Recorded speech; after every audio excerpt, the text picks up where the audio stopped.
very much. I hope I'll be lucky next time to have you. Stay safe, sir. Sure. And there you have him. Osita. One name. One name. Can you hear me properly? Loud and clear. I go beat myself if I fail to hear you clearly this time. What I have is that I have two people that I'm going to bring to join us. So we're going to just manage the time. I'm going to spare, my time is so up, right? I'm going to spare like another 15, 20 minutes. We're going to share it together. And you will be part of that as the kickoff. So go on. I saw these two ladies. I can't pretend I didn't see them. Oh, hey,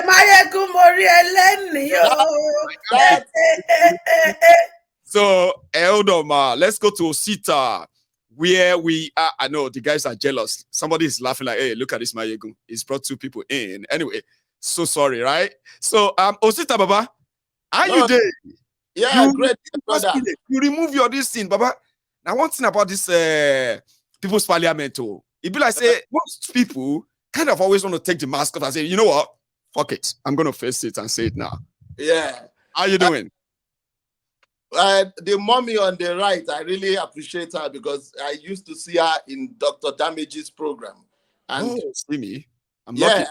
She's always on fire. That's amazing. My brother, good to have you. Good to see you, Osita, please. You know, a lot have been happening, and you know, I've always want to see what people are saying before I contribute mine.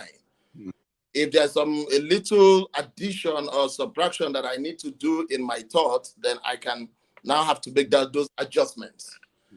You know, in the case of Imo State, which one of our brothers talked about, I am sorry. No one is advocating for evil. For me, there's no big evil and there's no small evil. Or there's no small wrong, there's no big wrong. But the devilish part of it is, I told you, I became who I am today, political wise, because of Chief Gani Fayomi. That is my adopted father. I don't care what anybody says. You know, he said something at the time. He said, give people the basic amenities and eat the whole money. And you know, he told that to the politicians, and you know, the only thing that is the basic amenity that you give to someone is ability to stay alive, which is security. All of us in Nigeria, we became so interested about the politics in Nigeria because of they've been eating the money all the while. Don't be surprised. I've never been to this program and talk about money that they ate. But it is because they have taken life out of us. Nigeria become a state where life doesn't count. That is the problem we are facing in that country. That even our elected officials can come up and shoot somebody, and people will still clamor for him. They will hail him.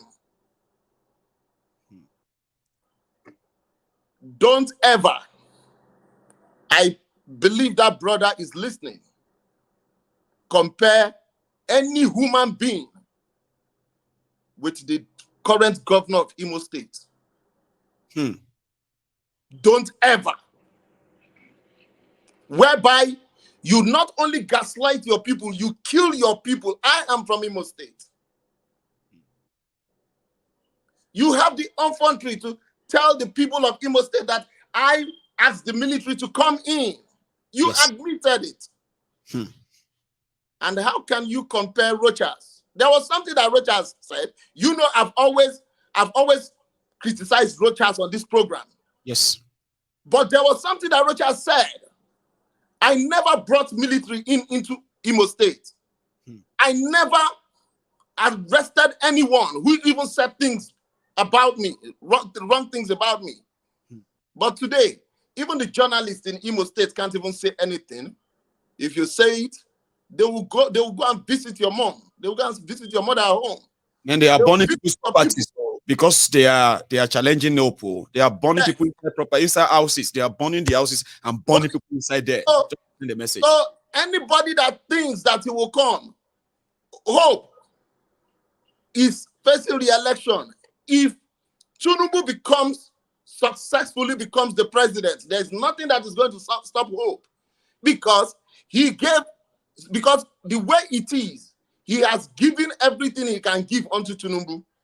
Imo State money, government money, is part of what you are seeing that they are using to run all this merry-go-around now. It's part of Imo State money.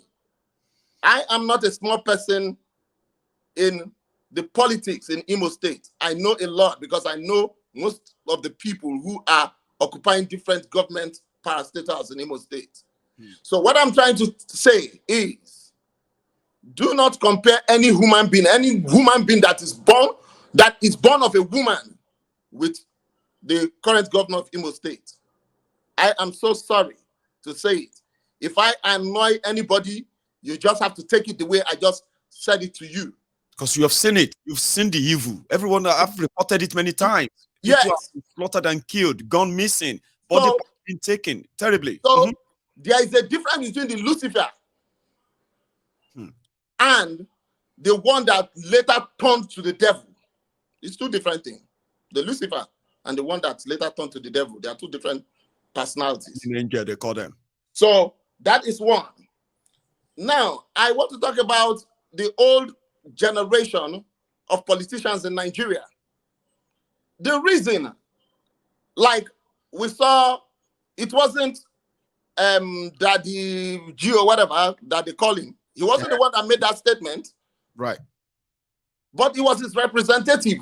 And that representative is somebody I know that have been to Atlanta here to preach. He did the same thing in the altar of God. And that was one of the reasons I stopped going to that winners. Redeem. As at that time.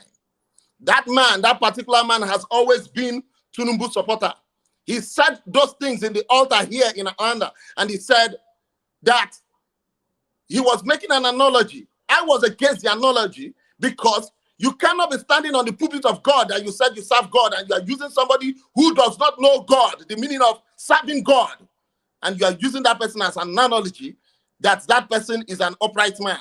That Tinubu, when he wanted to travel, he was looking for somebody who he could trust, who could be a nice man. And he had faith. He was trying to talk about faith, and he had faith and trust in Isalako Barack Obama, Fashola. And he said that this is the man he has trust. That was what he said on the pulpit. And I went to the pastor because I was close to the pastor. The pastor actually gave us, when we hosted P2B in Atlanta, he gave us the place we used. And I went to the pastor and I said, how did you bring this kind of person to the altar of God? I have the effrontery to say that because if I wanted to be a pastor just like every other person is a pastor, today I should have been a pastor. You should have been, Osita. I would have been calling you bishop right now. It would have been a different thing. I would have been a friend of the bishop. Osita, see, our time is rounding up. So let me just round up in just 1 minute. Quickly. So what I'm trying to say is that these old people has failed us. How long will we continue to forgive them? We are not fighting them. We are not fighting them in the house because they are fathers. We are not fighting them. But what we want to say is that we want to separate our own conscience from their own failures. Bless you. That is what we are asking for. If you cannot speak the truth, keep quiet. Keep your mouth shut. That's it. That is what we are saying. And we are not asking for too much. No. So that is the final point. And I am telling somebody on the final note, what we are seeing in life, there is a global change of power in the world. There is a global change. The power is changing hand. It is written in the Bible that kings and kingdoms shall fade away, but my word will remain. It is only the word of God that will remain. Meaning that the only thing that is constant in life is changes. It is.